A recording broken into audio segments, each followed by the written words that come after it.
초대교회 7교회 중에 서머나 교회에 대해서 살펴보려고 합니다. 제목을 서머나 교회 실상은 부요한 교회.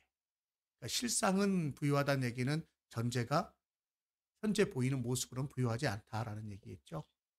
주님이 인정하셨습니다. 실상은 부유한 교회. 자, 편지입니다. 어떤 교회에서 부부학교 프로그램을 했어요. 그래서 열심히 이제 남편들이 와서 성격 공부도 하고 그랬는데, 그래서 하루는 진행하는 목사님이 남자 성도들만 다 모아놓고 여보 사랑해라고 하는 문자를 아내에게 보내라고 했다고 합니다. 그리고 오는 반응들을 서로 이제 나누는 그러한 시간을 가졌다고 합니다. 여보 사랑해라고 문자를 보냈더니 제일 먼저 온 응답이 응, 나도 사랑해요. 고마워요. 성격 공부 잘 마치고 운전 조심히 오세요. 라고 하는 답장이 왔대요. 그랬더니 그 답장을 읽어주니까 듣고 있던 모든 다른 남자 성도님들이 와! 하면서 자신도 모르게 박수를 쳐주면서, 그래서 나는 어떤 답장이 올까 기대를 하기 시작했답니다. 두 번째 답장이 왔습니다. 성격 공부 제대로 하는 것 같네. 근데 이때부터 그 다음부터는요, 저는 색깔이 좀 다른 답장들이 오기 시작합니다. 그 다음에 온 답장이 뭔지 아십니까? 오냐, 이제 철 좀 들어라. 사랑한다고 그러니까 오냐 그러더니 철 좀 들으래요. 그랬더니 또 다른 답장은 뭐야? 나 몰래 뭐 사고 친 거 있어? 솔직히 말해. 어서. 또 다른 답장은 말로 대충 때울 때 생각 마. 대충 때울 생각하지 마. 알고 봤더니요. 그 다음 날이 그 와이프 생일이었대요. 말로만 하지 말라는 거죠. 그랬더니 또 다음 답장은요. 완전히 깨뚫고 있어요. 왜? 목사님이 시키디? 그래도 여기까지는 조금 그래도 응답을 받았으니까, 답장을 받았으니까 좀 낫습니다. 끝내 답장을 받지 못한 한 분이 너무나 쓸쓸하게 집에 돌아갔다는 거예요. 어쨌든 간 답장이 왔잖아요. 근데 본인한테는 답장이 안 오더라는 거예요. 집에 가서 물어봤답니다.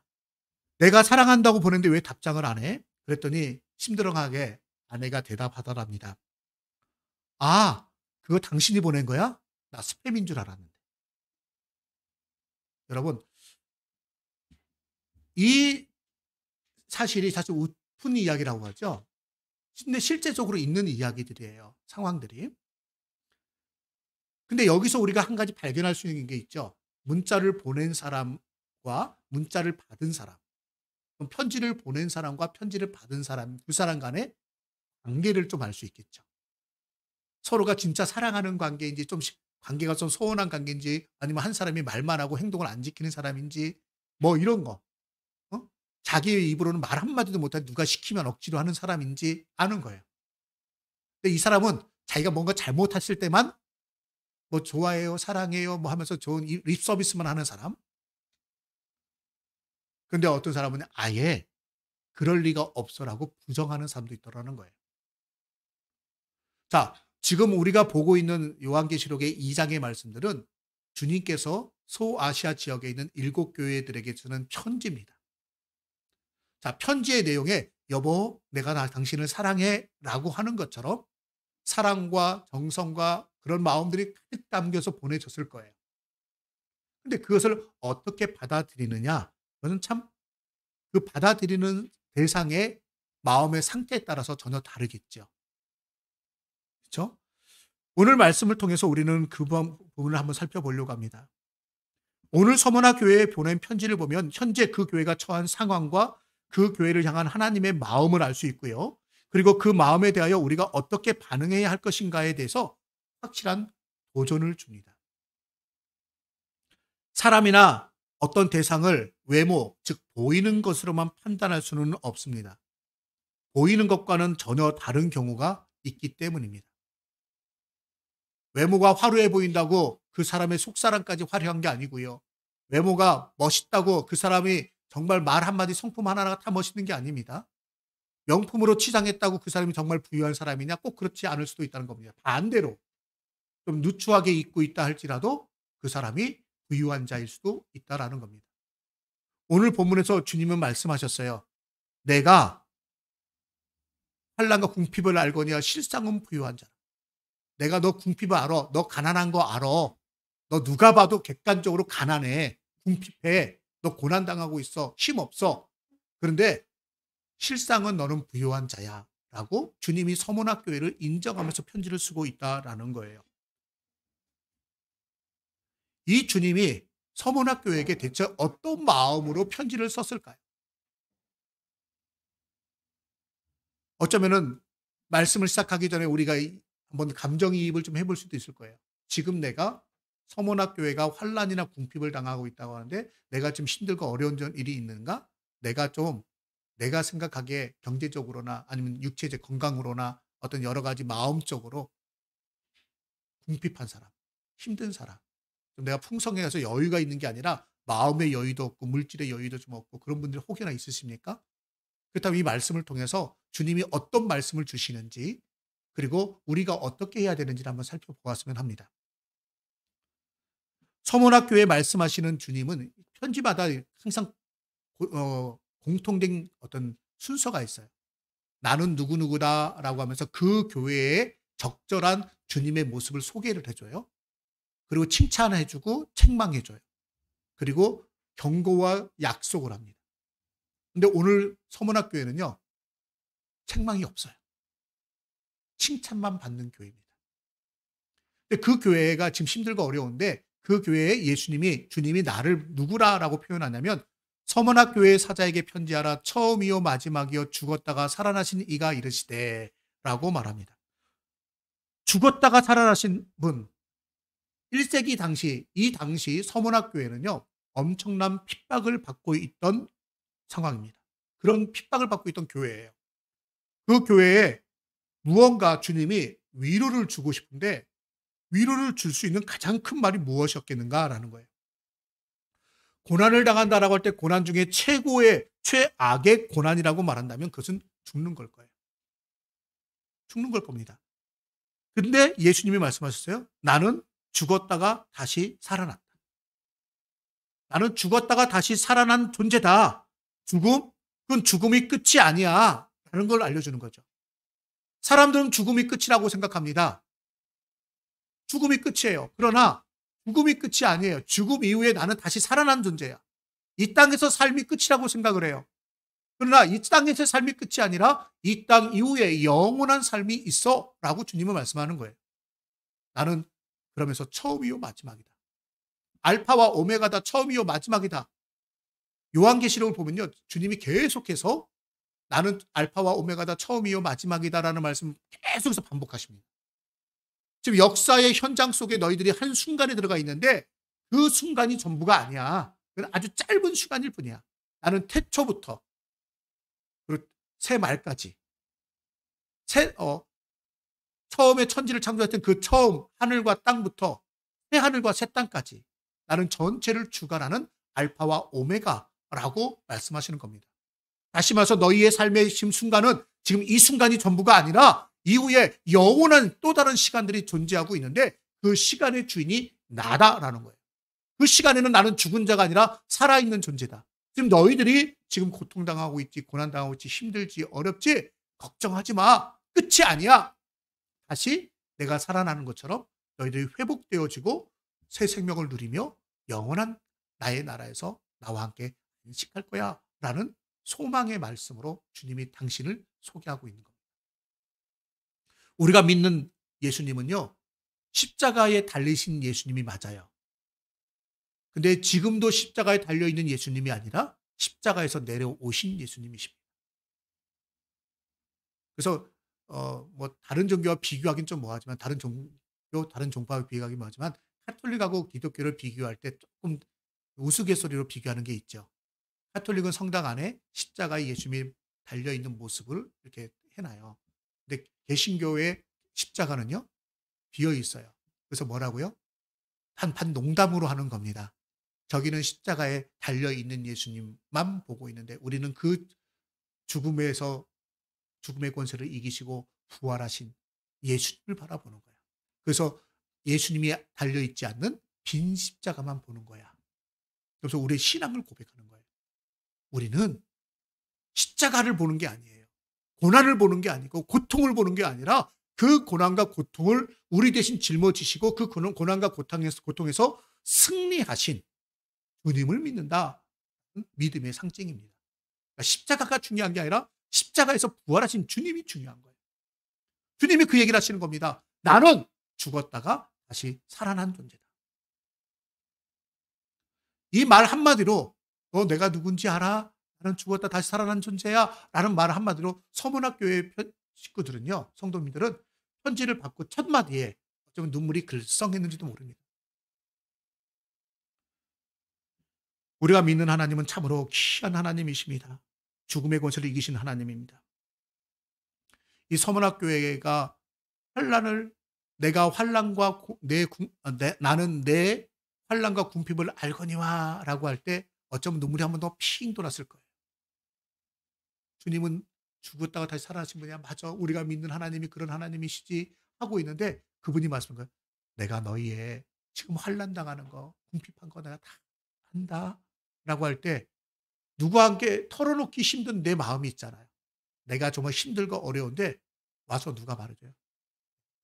너 힘들지 내가 다 알아라고 그러면요. 어느 순간에 마음에 내가 걸어잠갔던 빗장이 열리죠. 다른 사람에게 숨기고 싶었던 내가 쳐놨던 내 마음의 장벽이 하루아침에 한순간에 무너집니다. 아마 초대교회 성도들이 그랬을 거예요. 서문학교회 성도들이요. 그래 나 힘든데 그래도 나 어떻게 버텨오는데 근데 그 따뜻한 말 한마디 내가 너 안다 라고 할 때 아마 눈물이 흘러내렸을 겁니다. 서문학교회는 어떤 교회인지 아십니까? 서문학교회는요. 그 위치가 에베소로부터 북쪽으로 약 80km 떨어져 있는 항구 도시입니다. 계시록의 편지가 전달될 이 당시가 그 서머나 지역 항구 도시의 인구가 약 20만 명 정도 된다고 합니다. 그 당시에 20만 명이면요. 엄청난 겁니다. 예루살렘에 맞먹는 인구거든요. 그러니까 엄청나게 큰 도시였습니다. 근데 그 도시가 지금 오늘날은 이즈밀이라고 불려져요. 이즈밀이라고 불리는 터키에 있는 도시인데 터키의 수도인 이스탄불이나 그다음에 앙카라에 이어서 세 번째로 큰 도시입니다. 지금도 세 번째로 크고 화려한 도시입니다. 그 도시는요. 아시아의 보석이라고도 불리우는 곳입니다. 그러니까 참 아름답고 참 부유한 그런 도시예요. 놀라운 사실 하나 말씀드릴까요? 초대교회 7교회, 에소보드 사빌라 7교회, 에베소부터 라오디게아 교회까지 7교회에게 편지를 쓰는 거잖아요. 근데 7교회가 속한 지역들이 불행하게도요. 이 서머나 지역을 제외하고는요. 다 폐허가 됐습니다. 교회는요. 그 당시에 나름대로 세워졌던 교회는 다 흔적도 없이 사라져버리고 기둥만 좀 남아있을 뿐입니다. 고고학적으로는. 없어요. 근데 유일하게 이 서머나 지역인 이 이즈밀에는 서머나 교회가 여전히 지금도 존재하고 있다라는 겁니다. 거기서 지금도 복음을 전하고 지금도 예배하는 그러한 교회로 존재하고 있다는 겁니다. 어떻게 수천 년의 세월 동안에 그 흔적을 그 자리를 지키고 믿음을 지켜왔을까? 엄청난 환란과 핍박이 있었는데도 불구하고 그런 일이 가능했을까? 다른 도시들은 벌써 세월이 흘러가면서 이미 폐허가 되고 역사 속에서 사라져 갔는데 어떻게 이 교회만은 끝까지 자리를 유지할 수 있었나? 어떻게 믿음의 자리를 끝까지 지킬 수 있었나? 우리가 한번 살펴볼 필요가 있다라는 것입니다. 이것은 참으로 부유한 동네였습니다. 근데 이 부유한 동네에 지금 핍박을 당하는 거예요. 사실 이 물질적 풍요는요. 황제 숭배 사상과 관계가 있습니다. 황제 숭배 사상. 로마의 어떤 많은 물물 교환이 그쪽에서 이루어지고 교역이 이루어지는 그런 항구 도시였는데 황제 숭배 사상이 이제 강요가 되다 보니까 어떤 일이 벌어졌느냐? 우리 기독교인들, 특히 이제 예수님을 주로 고백하는 개신교인들을 그 당시에 뭐 개신교라고 할 필요 없죠. 기독교인들이죠. 유대교에 대한 기독교인들은요. 예수님을 주로 고백하면서 황제 숭배를 거절했습니다. 황제 숭배를 거절하니까 뭐예요? 어떤 사회적 시스템 속에서 제한이 들어오기 시작하는 거예요. 예를 들어서 베트남이라든지 이런 데서는요. 내가 공무원을 하고 있는데 내가 예수 믿기로 작정하고 내가 결단하면 어떻게 해야 돼요? 공무원 자리에서 나와야 돼요. 왜냐면 아직도 그 공산 주의 사회거든요, 베트남이. 그래서 공무원은 공산당원이어야 합니다. 근데 공산당원이 되어야 되는데 내가 예수님을 주로 고백하는 순간 공산당의 그러한 규약에서 위배가 되기 시작해요. 그래서 나오는 거예요. 지금 그러니까 그런 어떤 공산권 속에서 믿음을 갖는다? 회교권에서 믿음을 갖는다? 이거는요. 사회적 경제적인 손해를 감당하는 것이고 더 나아가 회교권에서는요. 목숨을 거는 그러한 신앙의 결단입니다. 어쩌면은 저희는 좀 쉽게 신앙생활 하는지도 몰라요. 내가 예수 믿는다고 해서 직장 그만둬야 되고 사람들에게 비방거리 당하고 손가락질 당하고 우리 지역에서 뭐 추방당하고 심지어는 목숨의 위협을 받고 그런 일이 있나요? 없습니다. 그런 면에서 우리는 그래도 감사할 줄 알아야 돼요. 자, 어쨌든 간에 그러한 힘들고 어려운 상황 속에서 있었던 교회가 서머나 교회입니다. 신앙 고백을 하고 예수를 고백하니까요. 사회적 시스템에서 자꾸 배제되는 거예요. 그러니까 물질적인 풍요로 나아갈 수 있는 길이 원천적으로 막혀지기 시작했습니다. 근데 더 안타까운 게 뭔지 아세요? 안타까운 것은 오늘 말씀을 읽다 보면 이런 말씀이 있어요. 9절 다시 한번 읽어봅니다. 내가 내 환난과 궁핍을 알거니와 실상은 내가 부유한 자니라. 너희 그러나 걱정하지만 내가 너희 인정해. 너희 참 부유한 자야. 육체적으로 환경적으로 너희가 참 힘들고 고난당하고 궁핍하지만 너희는 내가 인정하는 부유한 자야. 믿음의 부자야. 라고 얘기를 하는 거예요. 영적으로는 부자라고 얘기를 하는 거예요. 근데 그 다음 말씀이 뭐냐면 자칭 유대인이라 하는 자들의 비방도 알거니와. 주님이 자칭 유대인이라고 말하는 사람들이 너희를 비방하는 걸 내가 알아. 너희가 지금 환난당하고 궁핍한데 그 원인에 유대인이라고 하는 사람이 비방하는 걸 내가 알아. 근데 그들은 실상은 유대인이요. 유대인이 아니요. 뭐라고요? 사탄의 회당이라. 분명히 자칭 유대인, 다 유대인이라고 말하는 거예요. 누가 봐도 유대인이 맞아요. 근데 주님이 볼 때는 유대인 아니라는 거예요. 이게 무슨 말이에요? 유대인인데 유대인이 아니라고요? 여러분, 겉으로 볼 때 표면적 유대인이에요. 육체적인 할례당이라고도 말할 수 있어요. 그러나 유대인이라고 하는 그 유대인의 자격이 뭐냐?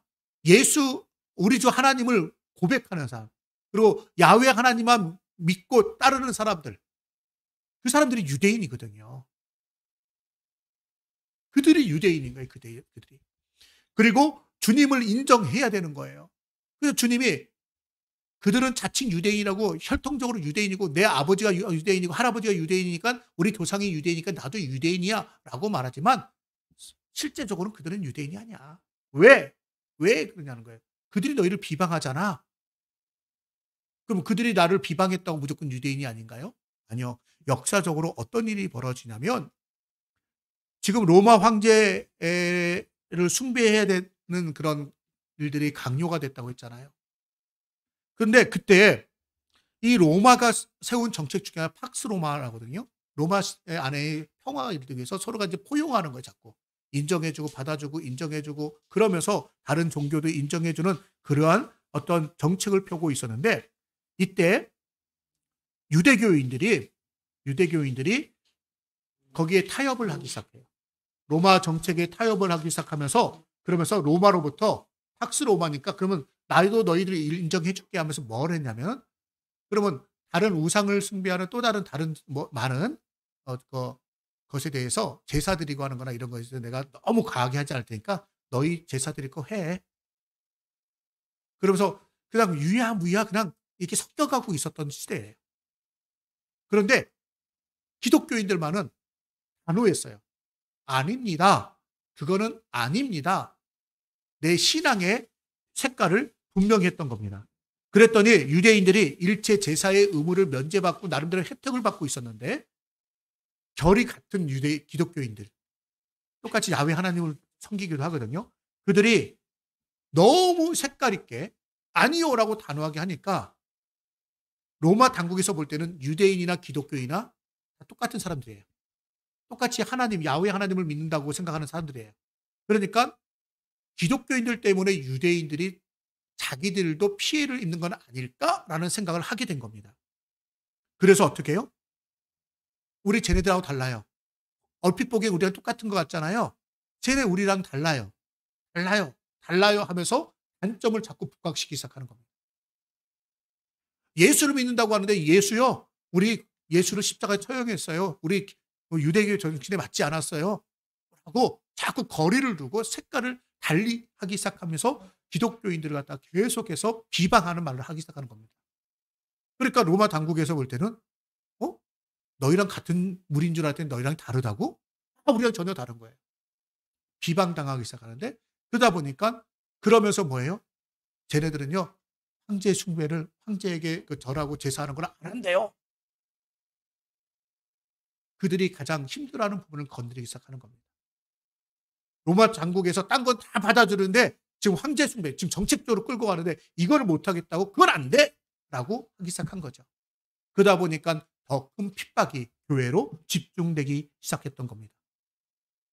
여러분 정말 힘든 게 뭐냐면 나하고 전혀 다른 사람이 나하고 아무 상관없는 사람이 일면식 없는 사람이 나를 비방하고 그러는 거예요. 그렇게 크게 상처를 안 받아요. 근데 누구한테 상처를 받냐면 나하고 가까운 사람, 나하고 함께 있는 사람. 그런데 그런 사람들이 나를 비방하는 거예요.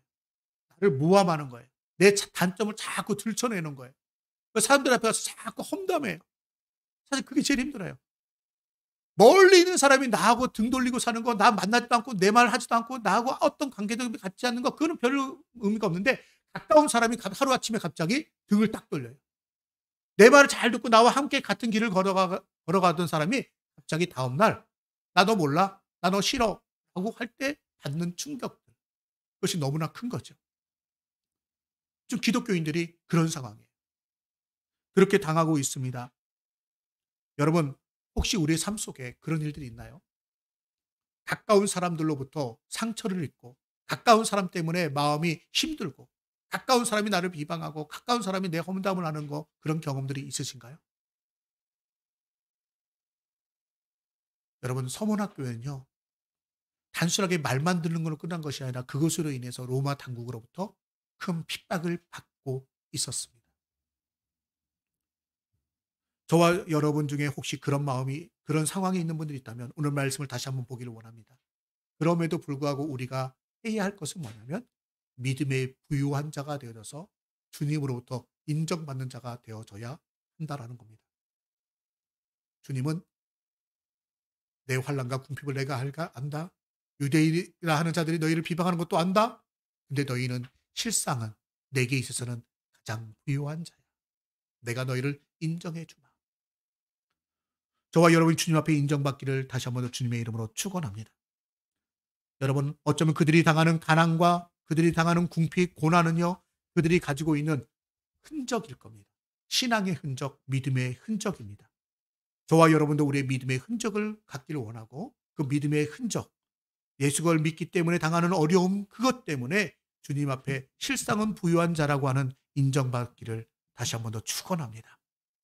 주님은 서머나 교회의 믿음의 부유함을 칭찬하시면서 동시에 이런 말씀을 하셨어요. 10절에 너는 장차 받을 고난을 두려워하지 말라. 볼지어다 마귀가 장차 너희 가운데에서 몇 사람을 오게 던져 시험을 받게 하리니 너희가 10일 동안 환난을 받으리라. 한마디로 무슨 얘기를 하고 있어요? 너희는 내가 인정해. 너희 믿음을 내가 인정해. 너희 힘들고 지금 어렵지?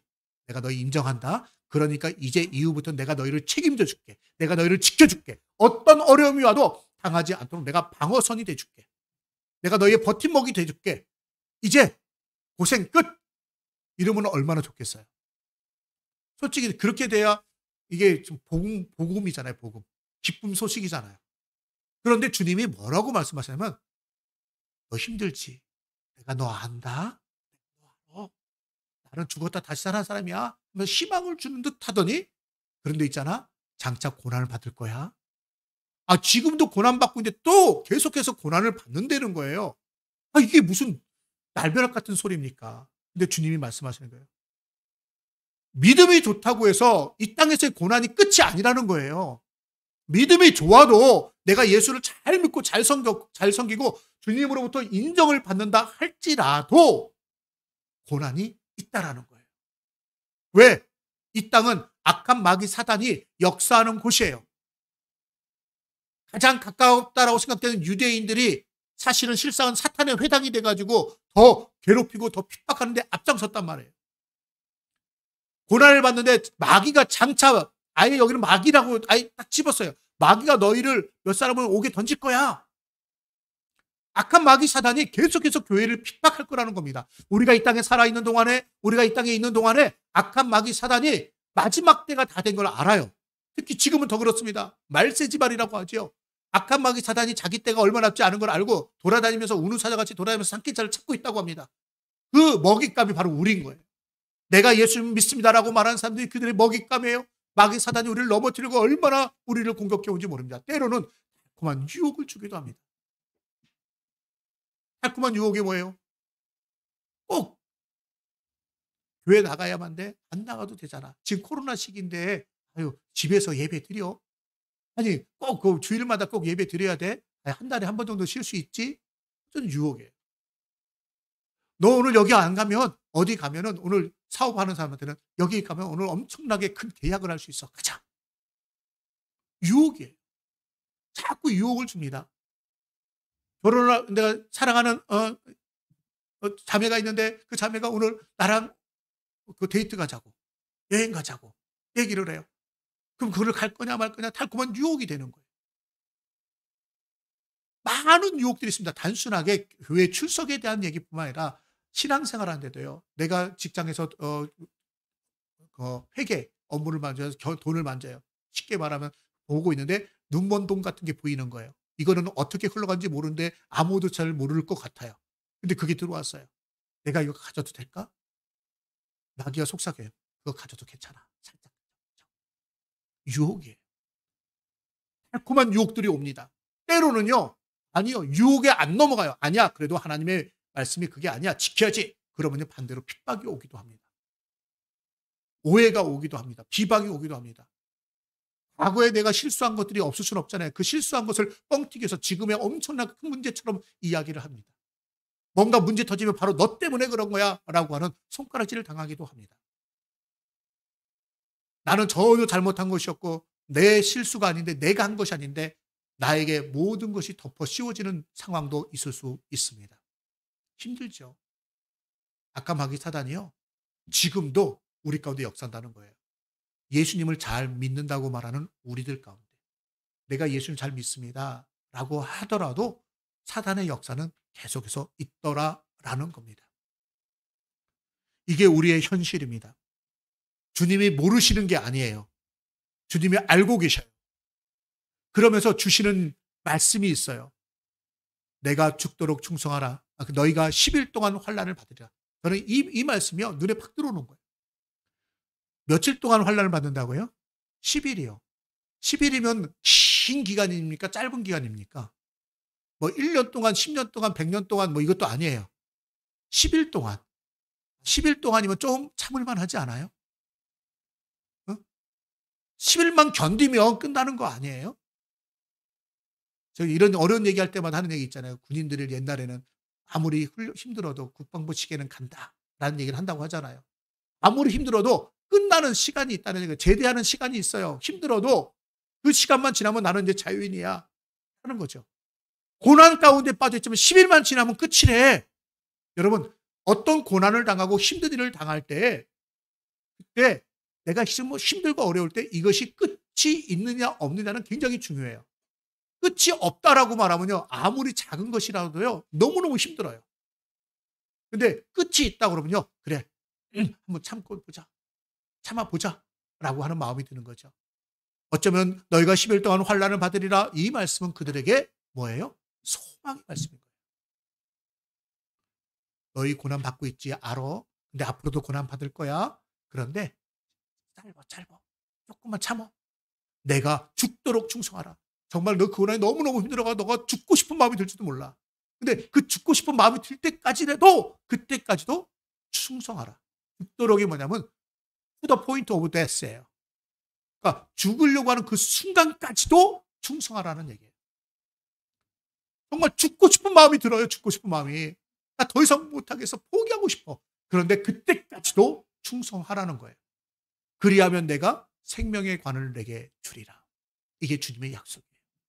서머나 교회를 향한 약속입니다. 너희 힘들지? 힘들어. 앞으로도 힘들 거야. 근데 끝까지 좀 죽도록 충성해. 그러면 내가 생명의 관을 줄 거야. 여러분 충성하라는 말을요. 많은 분들이 이거를 국회에서 전달을 했어요. 그래서 충성하라를 교회에 충성 봉사하라 그래가지고 교회 와서 봉사하는 것으로만 이렇게 많이 이야기를 했어요. 그런데 봉사하라도 당연히 들어가겠지만 봉사하는 것만 말하는 게 아니에요. 충성하라는 단어의 영어적 표현은 faithful이에요. 원어적인 의미도요. 단순하게 육체적인 노동으로서의 봉사라는 이야기가 아니라 봉사라는 얘기는 뭐냐면 충성하라는 얘기는 뭐냐면 신실해라. 믿음이 충만해라. 마지막 순간까지 신실하고 나를 믿는 믿음을 지켜라 라는 얘기예요. 끝까지 내가 육체적으로 힘들어도 내가 교회 나가서 봉사하지 못해도 내가 많은 걸 못해도 너 믿음을 잃으면 안 돼. 믿음을 지켜야 돼. 신실해야 돼. 믿음을 끝까지 붙잡아야 돼. 죽는 순간까지도 그 얘기를 하는 거예요. 그렇게 하면 내가 내게 생명의 관을 준대요. 생명의 관. 예전 성경에 우리가 면류관으로 나와 있잖아요. 생명의 관. 생명의 관을 내게 주리라 라고 되어 있습니다. 그것의 헬라어로는요. 관이란 단어가 스테파노스예요. 이건 어떤 거냐면 그 당시에는 그 고대 근동사에는 여러 가지 대회들이 굉장히 많이 있었거든요. 근데 그 대회에서 최후의 승리자, 최종 승리자, 쉽게 말하면 1등 대상 받는 사람에게 씌워주는 관이 스테파노스예요. 그러니까 최고의 상, 모든 승리를 거둔 자에게 주는 상을 내가 너에게 주겠다. 단순하게 머리에다 모자 하나 씌워주는 거 아니에요. 관 하나 씌워주는 게 아니라 너 승리자다라고 인정해 주겠다라는 거예요. 이 약속을 믿는 성도들은 순교의 자리도 기쁨으로 나갈 수 있었습니다. 여러분 이 말씀 믿으십니까? 내가 지금 아무리 힘들고 어려워도 내가 죽는 순간까지 간다 할지라도 정말 죽고 싶을 정도로 힘들다 할지라도 나 끝까지 믿음 지키겠습니다 라고 해서 믿음을 지키고 주님 앞에 인정받고 주님이 생명의 관을 주신다는 거예요. 그 생명의 관은 뭐예요? 영원한 하나님의 나라에서 너 이 땅에서 죽어도 내가 영원한 하나님에서 내가 너의 생명이 되어 주겠어. 너 나랑 같이 영원한 하나님의 나라 내 나라에서 같이 살자 라고 하는 약속을 주는 거예요. 확증이죠. 확증. 역사적으로 실제 이런 일이 있었습니다. 그 그림에 보게 되면은 네, 우리 방송으로 못 나가게 되는데요. 그림에 보게 되면 폴리캅이라고 하는 사람이 누군가 화형. 근데 이 사람이 누구냐면 AD 156년에 서머나 교회의 감독을 맡고 있던 폴리캅입니다. 폴리캅이 순교를 당하는 장면이에요. 폴리캅이 순교를 당하는 장면입니다.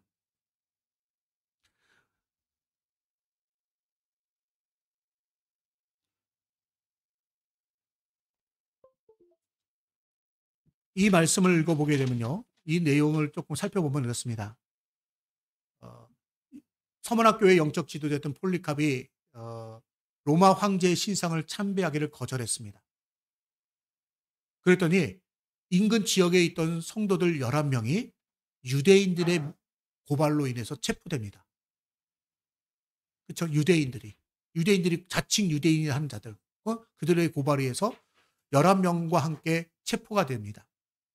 그런데 폴리캅의 인격과 덕망을 흠모하던 그 당시 서머나 지역의 총독이 너무 아까운 거예요.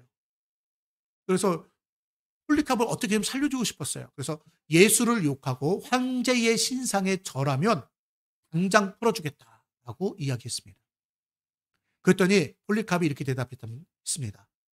지난 86년 동안, 나이가 86세죠. 86년 동안 내가 섬겨온 주님, 그분은 언제나 나를 인자로 대하셨어. 내가 어찌 그분을 모독할 수 있단 말이에요. 총독이 다시 말합니다. 내 목숨이 아깝지 않는가? 너를 야수의 밥이 되게 하겠다라고 말하자 폴리캅은 조용히 어서 맹수를 부르시오. 죽이겠다는데 죽이라는 거예요. 나는 예수님을 부정할 수 없다. 예수님을 모독할 수 없다. 끝까지 얘기를 합니다. 총독은 다시 내가 맹수를 두려워하지 않으니 너를 불태우겠다. 화형시키겠다라고 위협합니다. 그랬더니 대답하기를 총독이여 잠시 있다가 꺼질 이 불보다 장차 심판을 위해 예비된 하나님의 영원한 진노의 불을 두려워하십시오. 그의 육신이 불로 얼른 태워지지 않지 그렇게 고백을 했다고 합니다. 그랬더니 어떤 일이 벌어졌냐면 그래 어쩔 수 없지 하고 불을 태우는 거예요. 그림에 보게 되면요. 옆에서 말하고 손가락질하는 사람들이 뭐냐면 유대인이에요. 옷차림이 보면 흰색에 손에 들고 있죠. 비방하는 유대인. 그리고 불을 붙입니다. 그런데 이 그림에 보면은 성화를 그린 사람이 보면은 이 그림에 불이 사람을 태우지 않고 있어요. 근데 화형시키는데 누군가 칼을 들고 덤벼들어요. 무슨 얘기냐면요. 불을 화형을 시켰는데 이게 불이 타가지고 빨리 타 죽어야 되잖아요. 근데 희한한 일이 벌어지니까 안 타는 죽은 거예요. 그러니까 어떻게 했느냐. 그 옆에 누군가가 칼을 들어 찔러 죽이려고. 근데 이 그림을 그린 사람이 누구냐면 그 왼쪽 끝에 보면은 포승줄에 묶여 있는 또 한 사람이 있어요. 이 화가가 그게 자기라고 얘기를 해요. 나도 예수를 믿고 나도 곧 순교당할 거야. 나도 폴리파임이 걸어간 그 길을 걸어갈 거야라는 마음으로 그렸다라고 하는 이야기가 전해져 옵니다. 여러분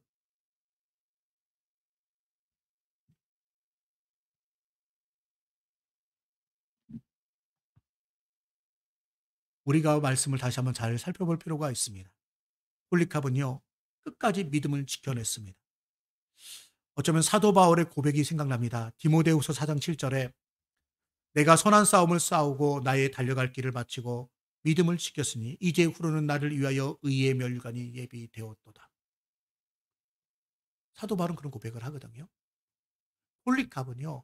주님의 약속을 믿은 거예요. 그러니까 지금 죽어? 괜찮아. 내게는 생명의 면류관이 있어. 죽는 게 내게 은혜야. 죽는 게 내게 은혜야. 나는 끝까지 믿음을 지키는 거야. 주님이 말씀하셔서 죽도록 죽을 때까지 충성하라고 하셨어. 폴리캅은 자신의 믿음을 가지고 믿음대로 살았습니다.